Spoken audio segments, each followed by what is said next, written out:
संयुक्त सूक्ष्मदर्शी का कोणीय आवर्धन ये टॉपिक है आपका, ठीक है। जिसमें लिखेंगे कि मानव वस्तु AB है, वस्तु क्या है AB है, जिसका प्रतिबिंब A डैश B डैश नेत्रिका लेंस के मुख्य फोकस के अंदर बनता है। ये आपका नेत्रिका लेंस है और ये है अवदृश्यक लेंस।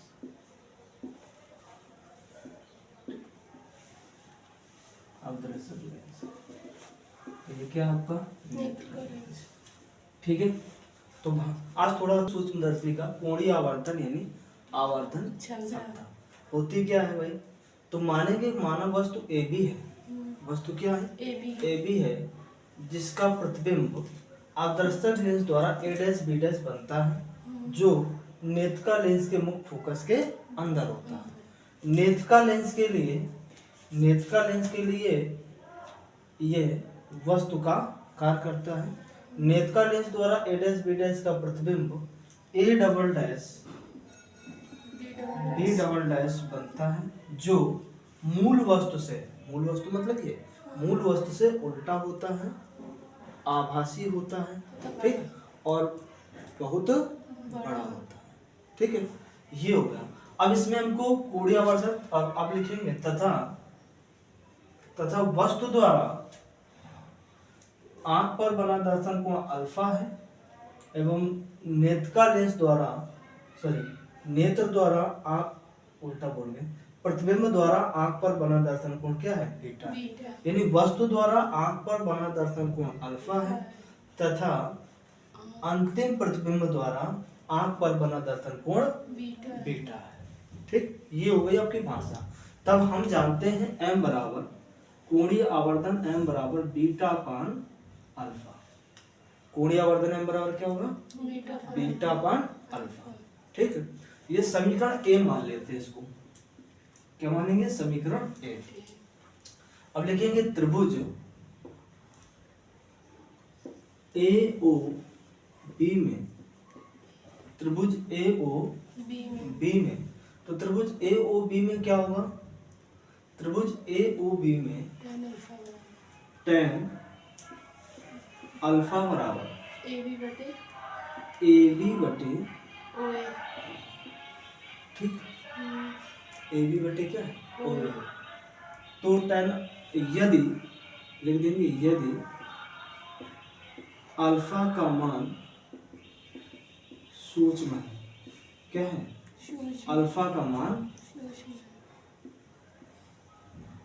सूक्ष्म है, तो अल्फा का मान सूक्ष्म है तब क्या होगा, अल्फा का मान सूक्ष्म होने पर tan alpha approx equal alpha के, जो tan अल्फा है वो अप्रोक्स इक्वल किसके हैं अल्फा के, तब अल्फा इक्वल AB बटा OA, ठीक है। और चूंकि यहाँ पर नेत्रिका लेंस के लिए अंतिम प्रतिबिंब द्वारा वस्तु पर बना कोण होता है, वस्तु कहाँ पर होनी चाहिए स्पष्ट दृष्टि की न्यूनतम दूरी पर रखी होनी चाहिए, तब वस्तु पर बना कोण होगा ये। तो OA बराबर क्या आ जाएगा माइनस का D, इसलिए अल्फा बराबर क्या आ जाएगा AB अपान माइनस का D, समीकरण 1 हो गया, ठीक है। अब लिखेंगे त्रिभुज A double dash E B double dash अंतिम प्रतिबिंब द्वारा है यहाँ पर दर्पण बना दर्पण कोण, तो आ जाएगा tan बीटा इक्वल क्या आ जाएगा A double dash B double dash बटे E A, ठीक है। ये हो गया। अब यहाँ पर भी वही स्थिति करेंगे, यदि बीटा का मान क्या हो सूक्ष्म, यदि बीटा का मान कैसा है सूक्ष्म है, तो बीटा सूक्ष्म होने पर क्या होगा, आपको पता है कि tan बीटा अप्रोक्स इक्वल किसके आ जाएगा यानी tan बीटा लगभग किसके बराबर आएगा बीटा के, तो बीटा बराबर क्या आ जाएगा A double dash B double dash बटे E A डबल डैश, ठीक है। अब क्या करेंगे अब हम बात करेंगे यहाँ पर, चूंकि हमें इसको A double dash B double dash की जगह ये त्रिभुज को और देखेंगे, A dash B dash A में, ये दोनों त्रिभुजों की बात करेंगे, क्योंकि ये स्थितियां बदलती रहती हैं। ठीक है, तो हम क्या देखेंगे, त्रिभुज A double dash E B double dash व त्रिभुज A dash E B dash. ठीक, दोनों त्रिभुज में देखते हैं कि कोण A double dash E B double dash बराबर है कोण A dash E B dash के। क्यों बराबर है? उभयनिष्ठ कोण।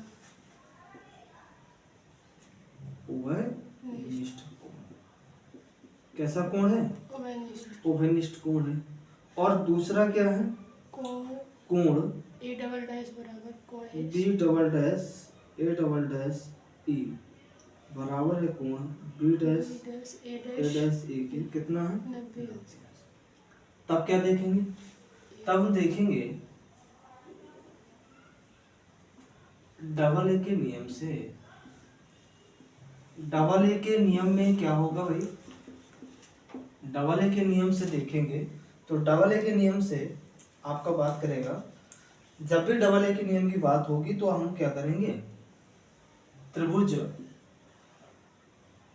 A dash A double dash E B double dash समरूप हो जाएगा त्रिभुज A dash E B dash.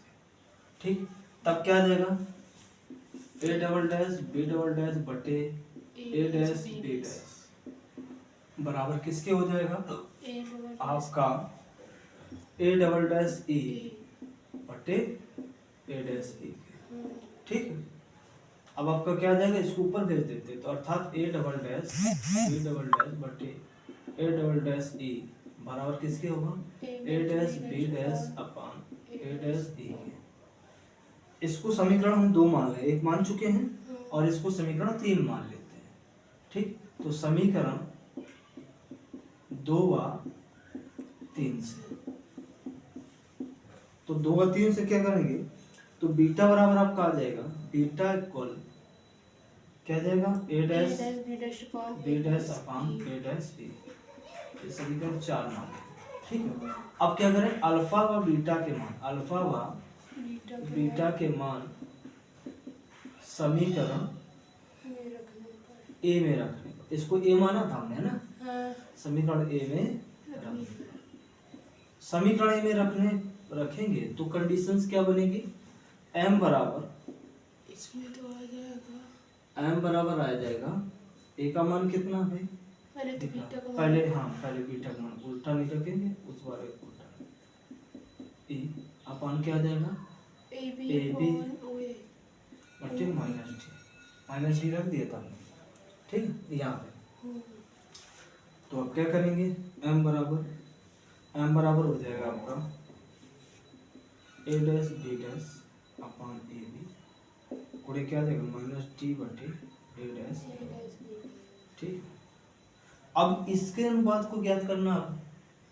अब हम क्या करें, ये अनुपात रखना चाहिए यहाँ पर, क्योंकि ये ऊंचाइयाँ हैं, यदि यहाँ की दूरी तो चल जाएगा, लेकिन ऊपर वाली तो क्या करेंगे हम लिखेंगे, क्या लिखेंगे, ये समीकरण 5 मान लेते हैं, त्रिभुज ए ओ बी व त्रिभुज A dash O B dash. कौन सा त्रिभुज लिया है, ए ओ बी ये वाला त्रिभुज और ए डैश ओ बी डैश ये वाला त्रिभुज। ठीक, जिसमें हमारी पेन मार्कर घूम रहा है उसी त्रिभुज को ध्यान में रखना। तो ये दोनों त्रिभुज कैसे होंगे, वर्टिकल अपोजिट एंगल से होंगे, यानी शीर्षाभिमुख कोण होंगे। तो वर्टिकल अपोजिट एंगल सदैव क्या होते हैं, बराबर रहते हैं। तो लिख देंगे कि त्रिभुज को कोण ए ओ बी इक्वल होगा कोण A dash O B dash के। ये बराबर होगा, क्यों बराबर होगा, शीर्षाभिमुख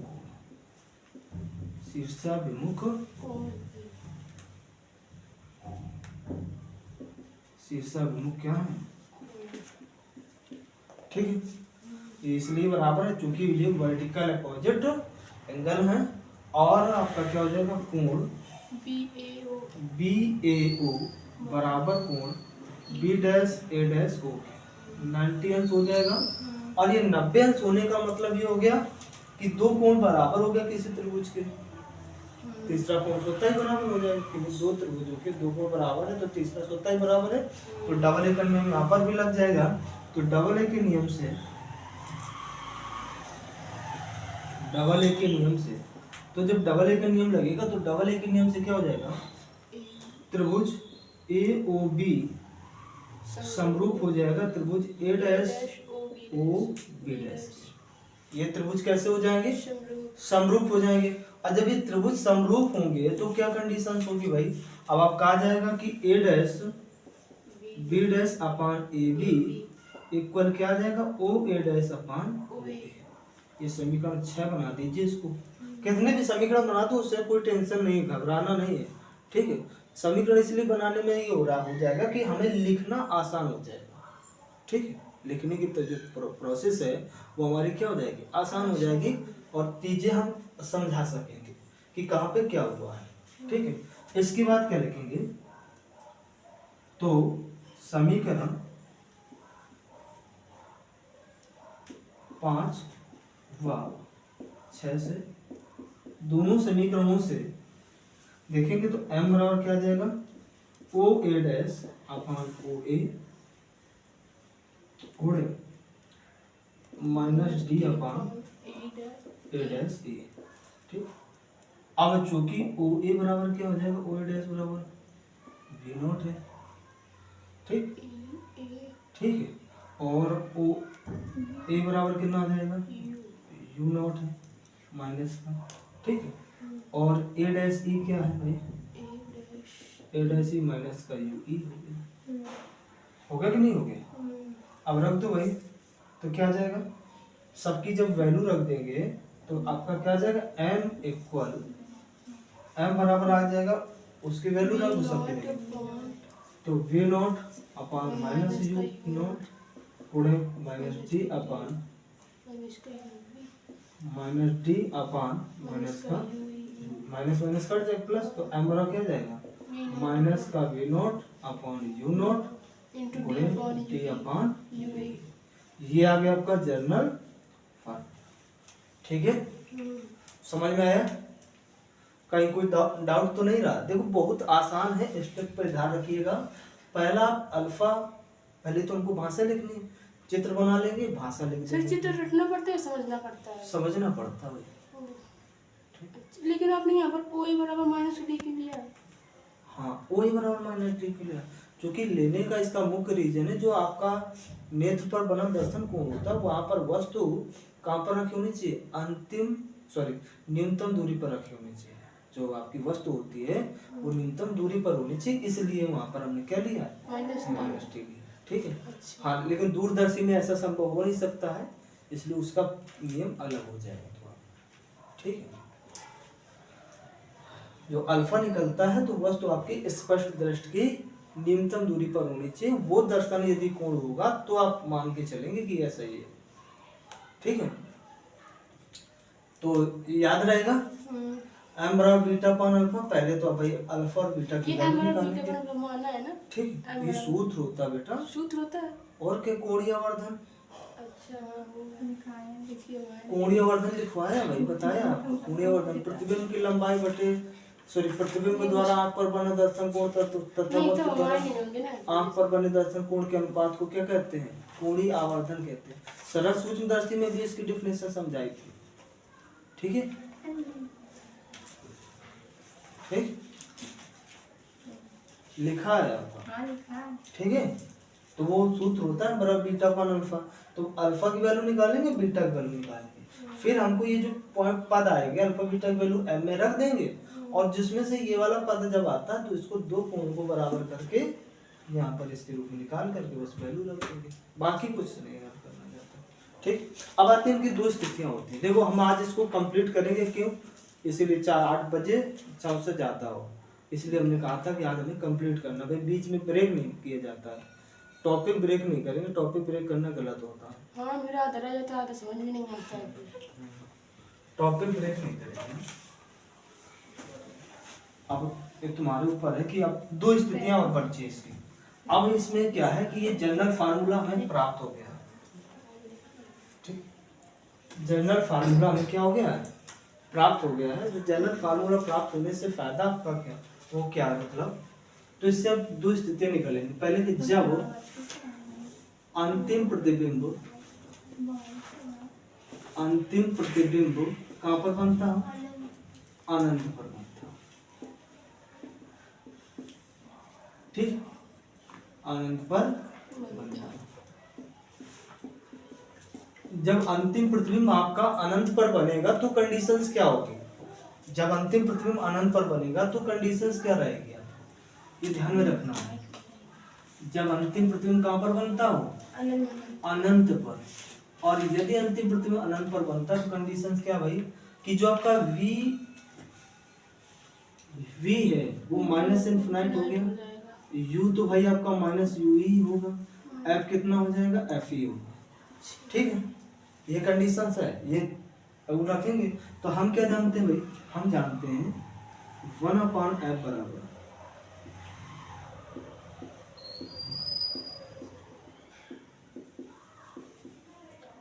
1/f बराबर 1/v माइनस 1/u, ठीक।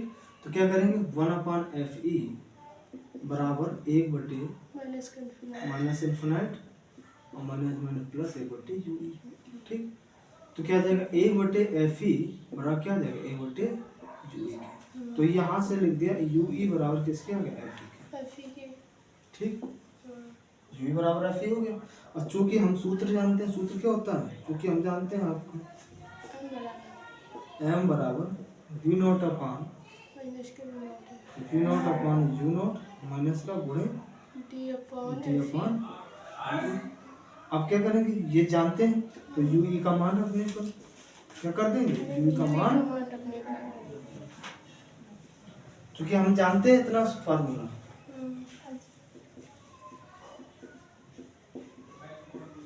हम जानते हैं कि u बराबर f निकला हमें तो m बराबर क्या minus v not upon u गुणे d अपान u ई, ठीक। अब u का मान रखने पर तो क्या जाएगा, जब u का मान रखेंगे तो m बराबर आपका हो जाएगा माइनस का v not upon u not गुणे d अपान f, ये हो गया, ठीक है, ये हो गया। अब इसकी स्थिति में सूक्ष्मदर्शी की लंबाई क्या होती है, चूंकि l बराबर हमारे पास सूत्र होता है v नॉट, क्या होता है v नॉट प्लस u ई होता है, ठीक।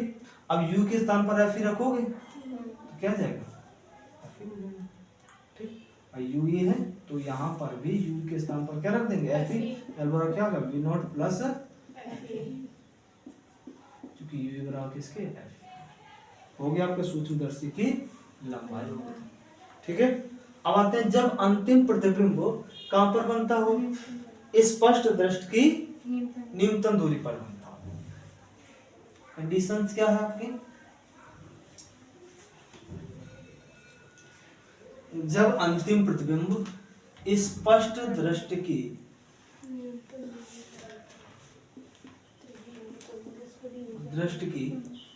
न्यूनतम दूरी पर बनता, तो जब अंतिम प्रतिबिंब स्पष्ट दृष्टि की न्यूनतम दूरी पर बनेगा तब क्या आ गई, तब v बराबर किसके है, माइनस का d है, ठीक है, v बराबर किसके, माइनस के d के है, और u बराबर किसके है, माइनस का u ही है, और f बराबर किसके है, f के, ठीक है। और हम क्या जानते हैं, हम जानते हैं कि हम क्या जानते हैं 1/f बराबर 1/v माइनस 1/u, वैल्यू रख दो 1/f इक्वल 1/ माइनस का d प्लस 1/u, इसको पक्षांतर कर दो तो 1/u रखना जाएगा 1/f प्लस 1/d, और समीकरण में d का गुणा करा देते हैं, d का गुणा करा देते हैं, समीकरण डी का गुणा कराने पर तो क्या आ जाएगा, डी अपान यू ई हो गया बराबर D upon F E plus D अपान डी यानी 1। काट दीजिए, क्या आ जाएगा 1 आ जाएगा।